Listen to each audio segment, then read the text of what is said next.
An exclusive report from Reuters was released in the early hours of the morning on January 30th from Dublin, confirming that Airbus will launch development of its largest A220 variant later this year. The 180-seat twinjet is currently speculated to be named the A320-500, and industry sources told Reuters that an official announcement could be made at the Farnborough Air Show in July. The question swirling around the development of this stretch jet is whether it'll complement or cannibalise sales of the single-aisle A320, which is currently the best-selling airliner in history. The A220 has been popular with flyers for its 2-3-row configuration in economy class, which eliminates a good number of middle seats. Adding to its popularity with passengers, the type has the largest windows of any narrow body currently on sale. The aircraft also has very deep overhead bins, with an Airspace XL option expected this year. As a lighter aircraft, the A220 would also be subject to reduced fees at airfields compared to the A320neo. Additionally, being smaller than the A320 with a more modern airframe, it would cost less to maintain and operate. Drawing on some of the largest members of the Airbus commercial jet family, the A220 even features lower cabin pressurization than the vast majority of legacy airframes, and those based on the same architecture like the A320. The jet is pressurized to 6,000 feet, down from the previous 8,000 feet, which not only improves comfort in flight but also reduces jet lag after stepping off the plane.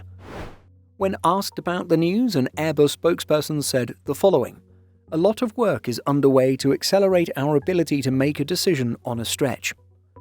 While it's true that the A220 could potentially steal market share from the A320 family in what is often referred to as cannibalization risk, demand for the massive A321neo is so high that Airbus has a multi-year backlog.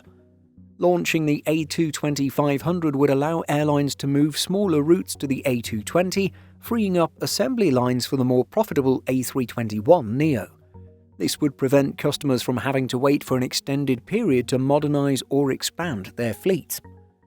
A larger version of the regional jet would allow Airbus to market a complete solution for airlines with every configuration of airframe capacity, range, and other features desirable for whatever mission a carrier needs to complete.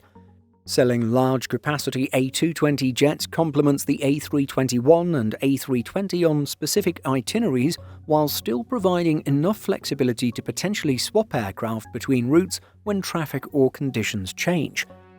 The one big challenge Airbus will need to navigate is the single-engine option for the A220.